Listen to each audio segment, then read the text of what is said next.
আপনি আপনার ফোনে যে গুগল অ্যাকাউন্ট বা জিমেল অ্যাকাউন্ট আপনি ব্যবহার করেন, এটা হাই সিকিউরিটি দিয়ে যদি আপনি না রাখেন বা এটা যদি আপনি টু স্টেপ ভেরিফিকেশন যদি আপনি অন করে না রাখেন, তাহলে যে কোনো মুহূর্তে কিন্তু আপনার এই জিমেল অ্যাকাউন্ট বা গুগল অ্যাকাউন্টটা কিন্তু অন্যের নিয়ন্ত্রণে চলে যেতে পারে, অন্য কেউ ব্যবহার করতে পারে। এরকম কিন্তু অহরহ ঘটনা ঘটতেছে। জিমেল বা গুগল অ্যাকাউন্টে যতগুলো ইম্পর্টেন্ট যে ডকুমেন্টস বা ফাইলগুলো থাকে এগুলো কিন্তু অন্য নিয়ন্ত্রণে চলে যায়, পরবর্তী কিন্তু তো অনেক প্রবলেমের মধ্যে পড়তেও হতে পারে। এই জন্য আপনাকে অবশ্যই দেখেন এখান থেকে আমার ফোনে কিন্তু এটা two step verification Google account কিন্তু করা আছে। সো এটা কিন্তু আমরা অনেকে জানি না যে আসলে কিভাবে একটা গুগল অ্যাকাউন্ট বা Gmail account two step verification করে রাখতে হয়। সো আপনি যেটা কি যেভাবে আপনি টু স্টেপ ভেরিফিকেশনের জন্য করবেন, আপনি হাই সিকিউরিটি রাখার জন্য বা প্রোটেক্ট রাখার জন্য সবকিছু, সো এটার জন্য আপনি প্রথমেই আপনার ফোনে ডাটা অথবা ওয়াইফাই আপনি অন করে নেবেন। নেওয়ার পরে আপনার ফোনের যে সেটিংস আছে সেটিংসটা আপনি অন করবেন। অন করার পরে দেখবেন যে গুগল নামের একটা অপশন থাকবে, আপনি গুগলে ক্লিক করবেন। গুগলে ক্লিক করার পরে এখান থেকে আপনার জিমেল অ্যাকাউন্ট দেখতে পাবেন, এখান থেকে দেখতে পাচ্ছেন এখান থেকে জিমেল অ্যাকাউন্ট, আপনি এখানে ক্লিক করবেন। তো এখান থেকে আমার অন্য একটা জিমেল অ্যাকাউন্ট আমি আপনাদেরকে সিলেক্ট করে দেখাবো যে আসলে এটাতে টু স্টেপ ভেরিফিকেশন করা নাই কিভাবে করবেন। তো এখান থেকে আমি ম্যানেজ ইওর গুগল অ্যাকাউন্ট লিখে থাকবে, ম্যানেজ ইওর গুগল অ্যাকাউন্ট আপনি ক্লিক করবেন।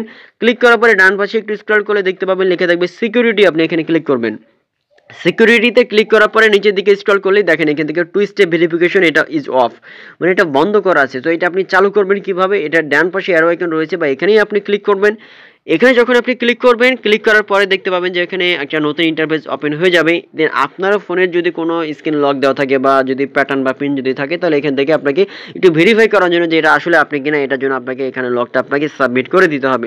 তো এখান থেকে আমার লকটা আমি এখান থেকে সাবমিট করে দিলাম। সাবমিট করে দেওয়ার পরে আবারও একটু প্রসেসিং নিচ্ছে, লোডিং নিতেছে।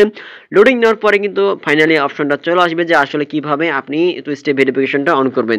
তো এটা স্টেপটা অন করতে হলে যেটা করতে হবে, অ্যাড ফোন নাম্বার, মানে আপনাকে একটা ফোন নাম্বার এখানে অ্যাড করতে হবে। যেই ফোন নাম্বার যদি আমি এখানে ক্লিক করে দেখেন স্টেপে আমি যদি ক্লিক করি, অ্যাড ফোন নাম্বার ক্লিক করার পরে আপনার এখান থেকে যে কান্ট্রি, আপনি কোন দেশের মানুষ এটা সিলেক্ট করতে হবে। তো এখান থেকে আমি কান্ট্রি এখানে সিলেক্ট করলাম ডান পাশে।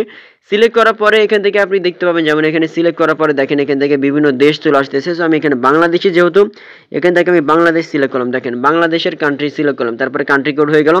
এখন এখান থেকে আপনাকে একটা ফোন নাম্বার সিলেক্ট করতে হবে, যে ফোন নাম্বারের সাথে আপনি টু স্টেপ ভেরিফিকেশনটা করে রাখবেন। কীভাবে, যেমন আমি এখান থেকে সিলেক্ট করে 01, তারপরে 8, তারপরে হচ্ছে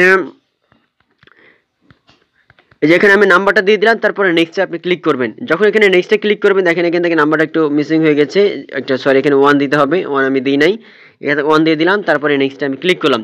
যখনই ক্লিক করা হবে তখন এখান থেকে দেখতে পাবেন এখান থেকে নতুন একটা ইন্টারফেস চলে আসবে। এখান থেকে ভেরিফাই দিস ফোন নাম্বার, দেখেন এখান থেকে এখন এই গুগল অ্যাকাউন্ট থেকে একটা কোড পাঠাবে ওই নাম্বারে, যে নাম্বারটা আপনি দিয়েছেন ওই নাম্বারে কোডটা যখন এখানে আপনি সাবমিট করবেন, তারপরে নিচের দিকে এখানে ভেরিফাই অপশনটা কিন্তু এনাবেল হয়ে যাবে। এখানে এনাবেলে ক্লিক করলে কিন্তু আপনার টু স্টেপ ভেরিফিকেশনটা এখান থেকে, আমি এখান থেকে ব্যাক করে এটা আমার এখন অ্যাড করার প্রয়োজন নয়, আপনি খুব সহজে কিন্তু এখান থেকে আপনি অ্যাড করে নিতে পারবেন। দেখেন এখান থেকে কিন্তু অ্যাড হয়ে যাবে। এটা অ্যাড করার বেনিফিটটা আমি যেটা বলি সেটা হচ্ছে, অন্য কেউ যদি আপনার ফোনটা মানে আপনার গুগল অ্যাকাউন্টটা লগ ইন করার ট্রাই করে বা জিমেল অ্যাকাউন্টটা লগ ইন করার ট্রাই করে, সাথে সাথে আপনার ওই নাম্বারে কিন্তু একটা কোড চলে আসবে, ঠিক আছে। বা সে যদি গুগল অ্যাকাউন্টটা তার ফোনে লগ ইন করার চেষ্টা করে, আপনার ফোনে কোড চলে আসবে। কোডটা দেখে কিন্তু আপনি বুঝতে পারবেন যে অন্য কেউ আসলে ট্রাই করছে কিনা, ব্যবহার করা ট্রাই করছে কিনা, নাহলে তো আপনার ফোনে এইভাবে কিন্তু কোড আসবে না, তাই না। আপনি কিন্তু আগে থেকে কিন্তু আপনি সজাগ হয়ে যেতে পারবেন, আপনি কোড না দেওয়া পর্যন্ত অন্য কেউ কিন্তু লগ ইন করতে পারবে না। তো এটা একটা বেনিফিট।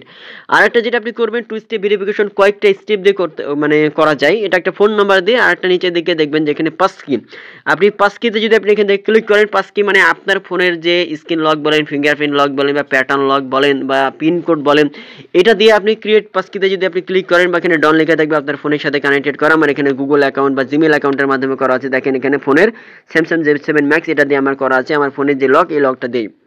এই লকটা যদি আপনি দেন, লকটা না দেওয়া ছাড়া কিন্তু এখান থেকে অন্য কেউ আপনার এই গুগল অ্যাকাউন্টটা লগ ইন করতে পারবে না। এটা একটার মাধ্যমে আপনি করতে পারবেন, ঠিক আছে, মানে কয়েকটা স্টেপে এটা করা যায়। তারপর আরেকটা স্টেপ আপনি করতে পারবেন, যেমন এখান থেকে আবার টু স্টেপ ভেরিফিকেশনে যদি আমি আবার ক্লিক করি, ক্লিক করার পরে দেখেন এখান থেকে নিচের দিকে আবার একটু স্ক্রল করি, এখান থেকে গুগল প্রোমোটটা আসলে যেটা হয় সেটা হচ্ছে আপনার ফোন যেটা আপনি ব্যবহার করছেন ওই ফোনের সাথে এটা কানেক্টেড হয়ে যায়। ওই ফোন থেকে আপনার অটোমেটিক্যালি সব কিছু আপনি করতে পারবেন, কানেক্ট করতে পারবেন, লগ ইন করতে পারবেন, লগ আউট করতে পারবেন। বাট অন্য ফোন থেকে করতে গেলে তখন প্রবলেম হবে। এটা হচ্ছে এখান থেকে যেন আপনার ফোন থেকে করলে টিক মার্ক হয়ে আছে, কোনো সমস্যা হবে না। অথেন্টিকেটর, যেটা অথেন্টিকেটর যদি আপনি ক্লিক করেন, এটা কিন্তু হচ্ছে আপনার যে প্লে স্টোর থেকে আপনি ইনস্টল করে নিতে হবে। অথেন্টিকেটর একটা অ্যাপস আছে গুগলের, এটা একটা ফিচার বা সার্ভিস বা অ্যাপস বলতে পারেন। তো এটা ইনস্টল করলে যেটা হয়, এটা একটা এক্সট্রা হাই সিকিউরিটি, মানে এটার সাথে আপনার একটা কিওয়ার্ড পাওয়া যায় বা একটা হচ্ছে আপনার নাম্বার থাকে।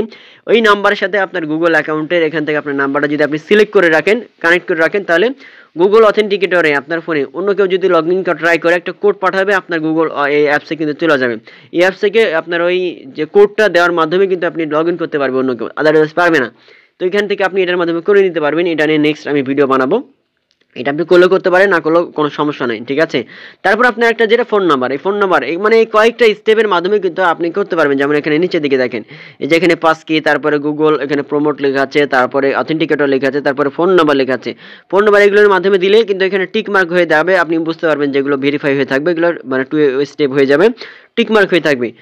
আর এটা যখন হয়ে যাবে, যখন আপনার, তখন আপনি যেভাবে আপনি দেখতে পারবেন সেটা হচ্ছে, আমি যদি আবার একটু আমার আরেকটা অ্যাকাউন্টে যদি আমি একটু লগ ইন করি, তাহলে কিন্তু আপনাদের জন্য দেখাইতে সুবিধা হবে। আর আরেকটা অ্যাকাউন্টে যখন আমি লগ ইন করলাম, এখান থেকে আবার একটু আমাকে লকটা দিয়ে দিতে হবে ভেরিফাই করার জন্য। তো এখান থেকে আমি লকটা দিয়ে দিলাম। লকটা যখন আমি সাবমিট করে দিলাম, সাবমিট করে দেওয়ার পরে কিন্তু আমার অ্যাকাউন্টটা কিন্তু এখান থেকে দেখেন অন হয়ে গেল। এখান থেকে আরেকটা অ্যাকাউন্ট, আমি এখান থেকে একটু ব্যাক করলাম, হোমে গেলাম, তারপরে এখান থেকে আবারও আমি সিকিউরিটিতে ক্লিক করলাম। সিকিউরিটিতে ক্লিক করার পরে কিন্তু এখান থেকে আবার দেখা যাবে, ঠিক আছে। নিচের দিকে যদি স্ক্রল করে দেখেন, এখানে 2 স্টেপ ভেরিফিকেশন অন করা আছে, আমার ফোন নাম্বার কিন্তু অ্যাড করা আছে, সব ধরনের কিন্তু অপশন এখান থেকে আছে। এইভাবে খুব সহজে কিন্তু আপনি 2 স্টেপ ভেরিফিকেশন আপনি অন করে নিতে পারবেন। অন করলে এভাবে দেখাবে। সেরকম ইম্পর্টেন্ট ভিডিও প্রতিনিয়ত পেতে আর একটা ইম্পর্টেন্ট বিষয় দেখেন, সেটা হচ্ছে আপনার অ্যাকাউন্টটা এটা দেওয়ার সুবিধা কি দেখেন। এটা দেওয়ার পরে তারপরে অন্য কেউ যদি আপনার ফোনটা যদি ব্যবহার করার ট্রাই করে, আপনি দেখতে পারবেন। আপনি সিকিউরিটিতে ক্লিক করার পরে নিচের দিকে স্ক্রল করলে ইওর ডিভাইস লেখা থাকবে, নিচের দিকে ম্যানেজ অল ডিভাইস লেখা থাকবে। এখানে যদি আপনি ক্লিক করেন, ক্লিক করলে কিন্তু আপনি দেখতে পারবেন যে আসলে আপনার ফোনটা বা মানে হচ্ছে আপনার গুগল অ্যাকাউন্টটা অন্য কেউ ব্যবহার করছে কিনা। এখান থেকে আপনি দেখতে পারবেন, দেখেন কতগুলো অ্যাকাউন্ট থেকে ব্যবহার করা হচ্ছে, এখান থেকে আপনি দেখতে পারবেন।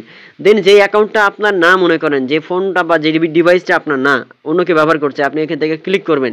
এখান থেকে ক্লিক করার পরে আপনি এখান থেকে কিন্তু সাইন আউট যদি ক্লিক করেন, এখান থেকে বা ডন্ট রিকগনাইজ করার পরে সাইন আউটে যদি ক্লিক করেন, তাহলে এখান থেকে সাইন আউট হয়ে যাবে, সে লগ ইন করতে পারবেন। আপনার এখান থেকে পাসওয়ার্ড চেঞ্জ করে দিলে কিন্তু ওই ডিভাইস থেকে লগ ইন করতে পারবেন। এখান থেকে আপনি চেক করে দেখতে পারবেন অন্য কোনো ডিভাইস আপনার এই জিমেইল অ্যাকাউন্টটা ব্যবহার করছে কিনা। সো আশা করি আপনারা বিষয়টা বুঝতে পারছেন। সো এরকম ইম্পর্টেন্ট ভিডিও প্রতিনিয়ত পেতে এই চ্যানেলটা আপনি সাবস্ক্রাইব করবেন, সাবস্ক্রাইব করে সাথে থাকবেন। ধন্যবাদ।